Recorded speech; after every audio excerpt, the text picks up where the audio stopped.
Selamat datang di Universitas Islam Negeri Syekh Ali Hasan Ahmad Ad-Dari Padang Sidimpuan. Inilah kampusnya para penuntut ilmu yang berlandaskan keislaman, keindonesiaan, dan kearifan lokal.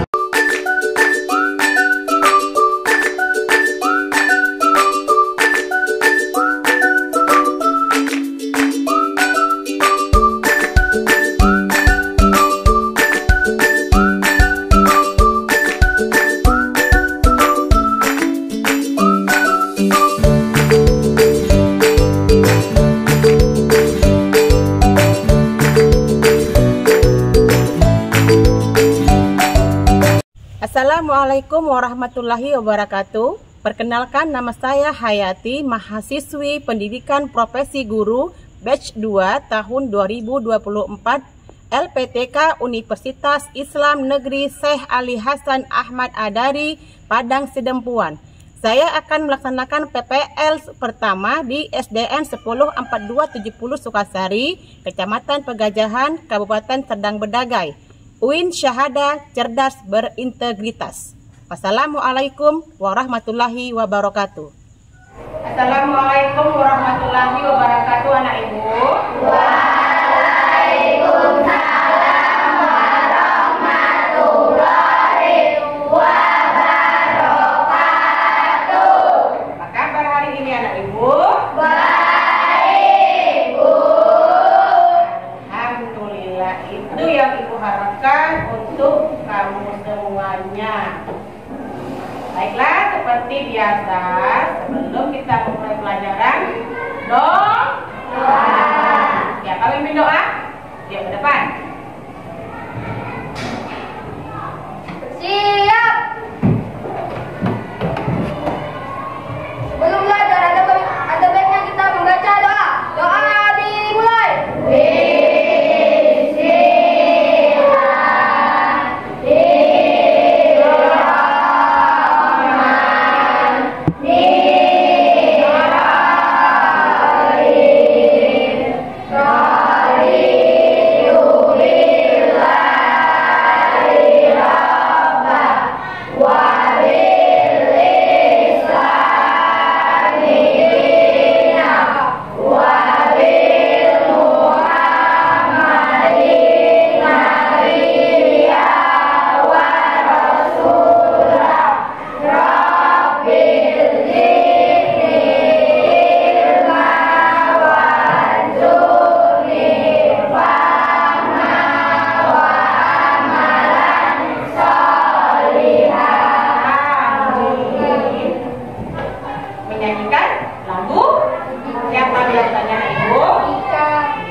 materi yang hari ini kita bahas tentang iman kepada qadar dan qadar.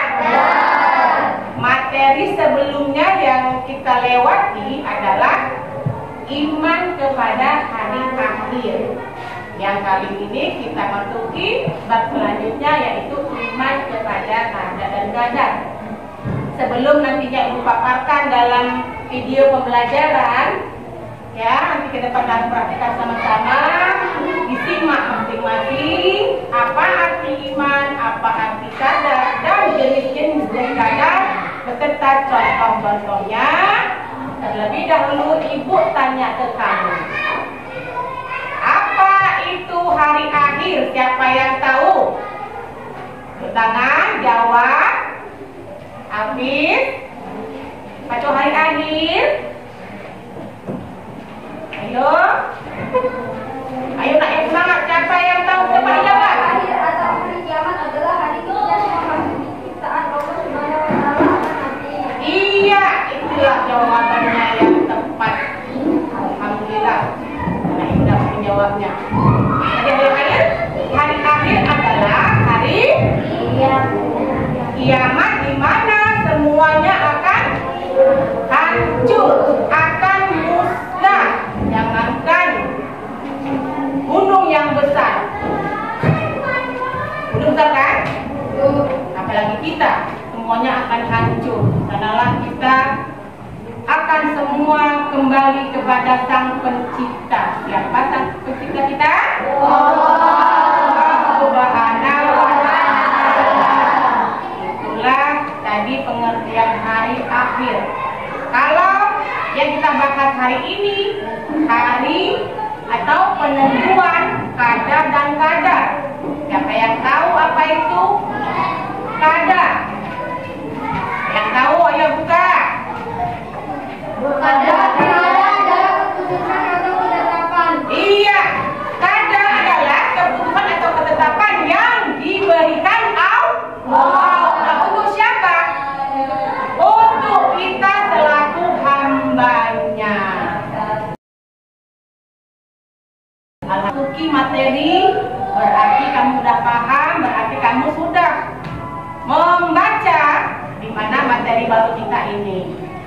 Itulah sedikit ulang dari Ibu tentang materi sebelumnya, yang mana materi antara iman kepada hari akhir dan iman kepada qadar ini tidak jauh berbeda.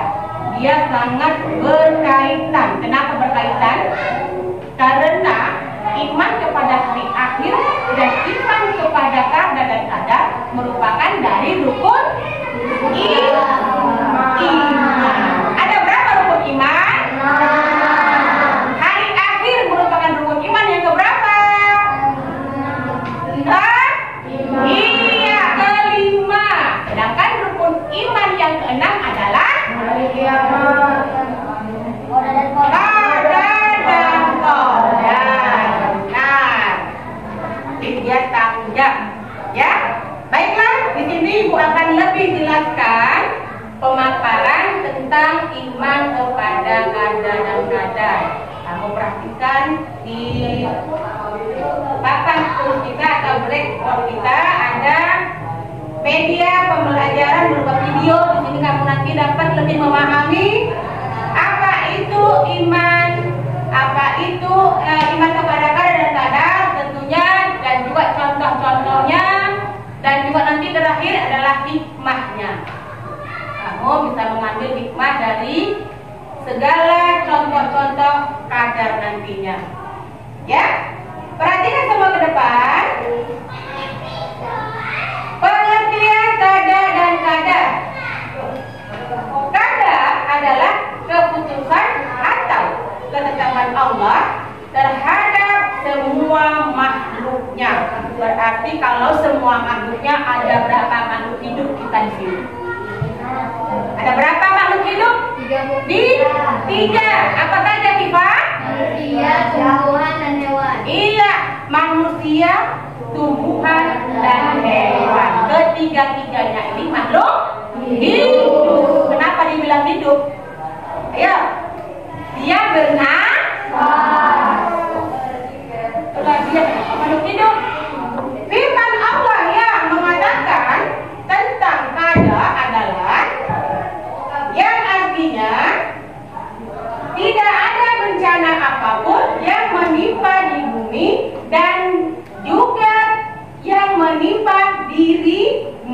hati diri kita, kecuali telah tertulis dalam kitab Lauhul Mahfuz. Sebelum kami mewujudkannya, sesungguhnya hal itu mudah bagi Allah. Mudah bagi Allah, karena Allah itu maha segala-galanya. Tidak ada yang bisa mendahuluinya, tidak ada yang bisa mengimbanginya. Kekuatan itu hanya ada pada Allah. Kamu kuat mengangkat apapun yang sedang kamu angkat, Allah lebih kuat. Kamu tahu di mana letaknya atau kamu sembunyikan apapun itu, Allah lebih tahu. Allah lebih tahu apa yang tersembunyi dalam hati kita. Kok bisa gitu? Karena Allah itu maha melihat, maha mendengar, maha mengetahui segala-galanya. Lanjut. Kadar adalah ukuran atau ketentuan Allah yang telah terjadi semua makhluknya. Kalau tadi kadar, kembali kita tadi ya, tadi kadar adalah keputusan atau ketetapan, sementara kadar adalah ketentuan atau ukuran. Ukuran yang dimaksud bisa jadi apa? Yuk, siapa yang tahu ukuran atau ketentuan yang dimaksud? Iya, rezeki. Rezeki kita ditentukan Allah berbeda-beda. Rezeki al-ata, mempunyai orang tua yang sempurna dan keadaan ekonomi yang alhamdulillah mencukupi. Rezeki si siapa namanya? Dia Aldi, dari keluarga yang sederhana tapi juga mencukupi. Kita semua di sini memiliki ukuran rezeki yang berbeda. Tidak ada yang sama, nak. Sama walaupun sama, orang tuanya dua-dua guru dan dua-dua pegawai, bisa jadi rezekinya tidak sama yang diberikan Allah. Jadi contohnya ya, ketentuan itu berupa ukuran dari rezeki. Seperti firman Allah juga yang mengatakan, sungguh kami menciptakan segala sesuatu menurut ukuran. Setelah kembali ke tadi, apa contoh dari ukurannya adalah rezeki. Itu salah satu contoh yang paling bisa atau dapat kita ambil, ya. Lanjut, ya. Hubungan antara kadar dan kadar ini sangat erat karena saling berkaitan. Yang satu ketentuan, yang satu ukuran yang kita terima. Yaitu merupakan hubungan yang tidak dapat dipisahkan dan merupakan satu kesatuan, karena kadar diibaratkan rencana. Kadar itu rencana, sedangkan kadar sebagai perwujudan atau kenyataan yang terjadi. Kalau tadi kadar rencana, kadar adalah perwujudan atau kenyataan yang terjadi. Allah Subhanahu wa Ta'ala dalam melakukan kadarnya sesuai dengan kehendaknya. Jadi kalau selama ini kita mendapatkan kadar atau ketentuannya itu berupa banyak enak ya yang telah terjadi di lingkungan sekitar kita, apa itu terkadang kita mendapatkan musibah. Berupa musibah apa? Iya, bencana pun juga banyak, nak. Bencana yang ringan ada, bencana yang berat ada, ya kan? Yang ringan contohnya apa? Kematian, Bu. Kematian, itu gak berat, nak. Apa yang lagi yang ringan? Tabrakan. Banjir, tabrakan. Iya, itu semuanya merupakan kejadian-kejadian yang ditentukan Allah. Kita tidak dapat tahu itu kapan, tidak dapat tahu kok bisa terjadi. Karena Allah yang menentukan. Kita hanya dapat menerima. Apakah kita menerima dengan ikhlas atau tawakal, atau dengan tidak menerimanya dengan ikhlas. Berarti kalau kita tidak menerima dengan ikhlas, kita tidak mensyukuri apa yang ada pada diri kita. Kemudian inilah contoh-contoh takdir. Contoh takdir mu'allaq yaitu dan takdir mubram. Jadi contoh takdir itu ada dua. Satu takdir mu'allaq dan satu takdir mubram. Takdir mu'allaq adalah ketentuan Allah Subhanahu wa taala yang dapat diubah oleh manusia. Jadi contoh takdir mu'allaq itu takdir yang dapat diubah oleh manusia. Contohnya orang malas belajar dapat menjadi rajin belajar, menjadi pintar. Ini dalam kehidupan kamu yang nyata. Yang bodoh awalnya, yang nggak tahu apa-apa, karena dia ingin merubah dirinya menjadi lebih baik, dia mendapat nilai yang baik, ya kan?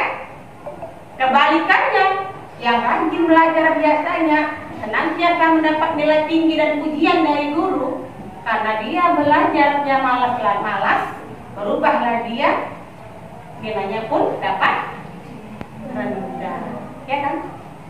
Ini dalam dalam kehidupan yang nyata, sudah terjadi dalam diri kita. Makanya takdir ini apapun yang kita alami, itulah takdir kita, diri kita, ya. Lanjut takdir mubram. Takdir mubram adalah ketentuan dari Allah yang tidak dapat diubah oleh manusia. Salah satu contohnya adalah kematian. Kematian itu merupakan kiamat kecil, ya. Dan juga kiamat besar itu merupakan kiamat yang hancur adalah yang diiman kepada hari akhir. Itulah kiamat yang sebesar-besarnya terjadi, akan hancurnya alam semesta ini beserta isi-isinya. Itulah yang dinamakan dengan kiamat besar. Selanjutnya di sini ada hikmah beriman kepada qadar dan qadar. Dengan kita beriman kepada qadar dan qadar, kita mempercayai adanya ketentuan Allah, adanya takdir-takdir yang kita terima itu semua dari Allah. Dengan musibah yang menerpa kita, yang selalu kita hadapi kesusahan, kesulitan, itu merupakan ujian yang mendasari dari takdir tadi, nak, ya. Dengan demikian kita diharapkan senantiasa bersyukur atas segala nikmat yang diterima dan berusaha menerima segala cobaan ujian yang menimpa diri kita. Kita selaku makhluk Allah diwajibkan mensyukuri apa yang kita terima, baik itu susah ataupun senang. Janganlah kita menggerutu ataupun menyesalinya, kok kayak gini ya nasib kita, kok gini ya nasibku. Semua itu ada hikmahnya. Di balik kesusahan ada kebahagiaan. Di balik kebahagiaan juga ada kesusahan, jangan salah. Makanya kita senantiasa koreksi diri, apakah diri kita sudah sempurna atau belum. Kalau memang belum sempurna, perbaiki. Kalau memang sudah sempurna, syukuri dengan mengucapkan alhamdulillah. Setelah tadi anak ibu ya berupa pemaparan dari hikmah atau iman kepada qadar dan qadar. Insya Allah anak ibu semua paham dari arti, contoh, ya kan? Apalagi jenis-jenis takdir dan terakhir hikmah. Ibu rasa kamu dapatlah memahaminya dan dapat kamu ambil contoh dalam kehidupan sehari-hari kamu. Oh, yang ini berupa takdir ya. Oh, yang ini merupakan ketentuannya dari Allah atau qadar ya. Jadi ibu harapkan kamu dapat bisa membandingkan antara qadar dan qadarnya. Alhamdulillah. Ibu, kalau sudah paham dengan materi yang ibu paparkan, di sini ibu akan membagikan LKPD ke tiap kelompok.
sesuai dengan contohnya masing-masing.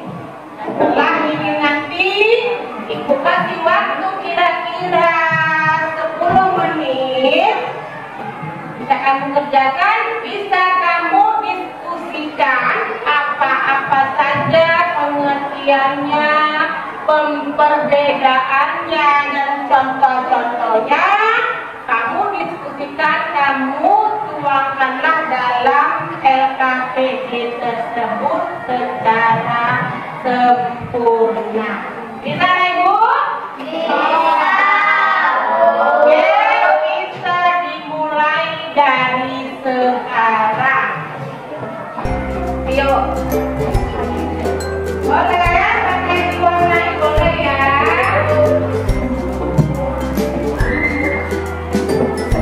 Ini boleh pakai? Ya, cari apanya? Kerjakan. Kerjakan secara berkelompok, diskusikan.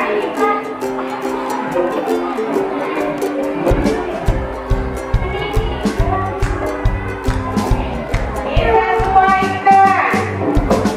Jawabannya apa? Pengertiannya itu di mana? Pembedanya itu apa? Dan contohnya itu disesuaikan. Mana contoh kada? Mana contoh kada?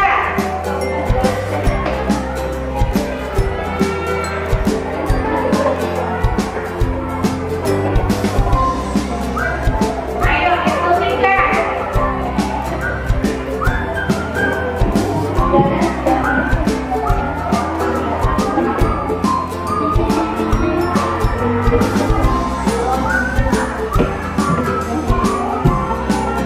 Ya boleh kerjasama boleh.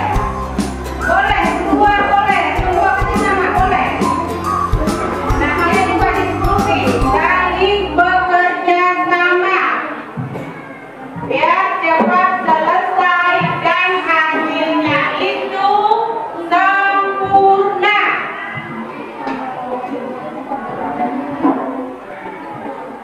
Jadi kan dapat gimana boleh kerjasama, cari jawabannya, ditulis itu.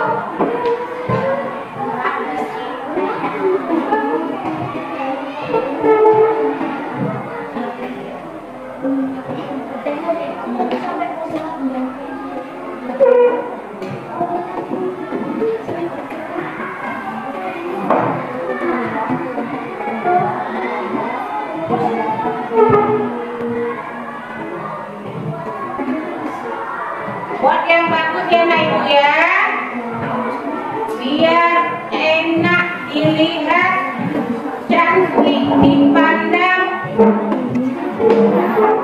dan hasilnya sempurna.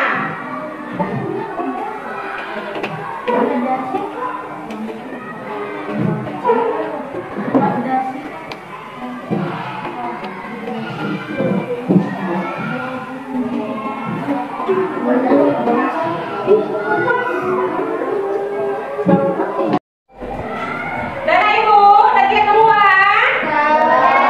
Ayo, siap untuk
Menurut istilah, kada adalah perwujudan dan dari ketetapan Allah terhadap semua makhluknya.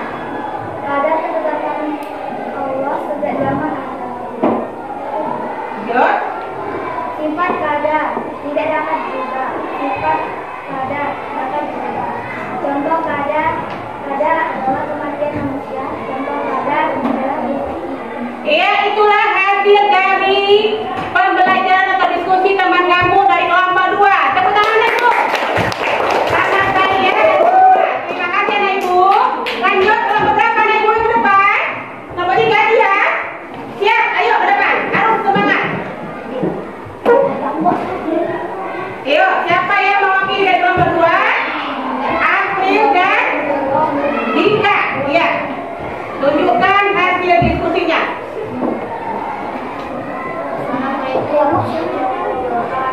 Waalaikumsalam warahmatullahi wabarakatuh.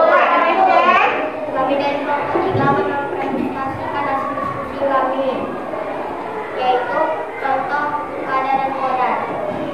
Contoh kada yaitu rezeki, kematian, dan kepintaran. Contoh kadar yaitu orang yang miskin tetapi karena ia selalu istighfar dan berdoa menjadi kaya. Orang yang sakit karena ia berdoa dan berdoa menjadi sehat. Iya. Terus, ada lagi lanjutannya? Selesai? Ya, itulah hasil dari kelompok 3, yaitu membuat tabel contoh dari kada dan kadar. Mudah-mudahan anak ibu dapat membedakan mana contoh kada, mana contoh kadar.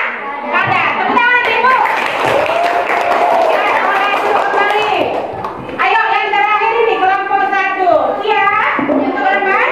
Ya, boleh ke depan.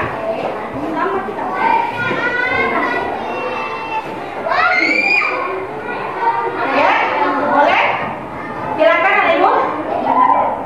Assalamualaikum warahmatullahi wabarakatuh.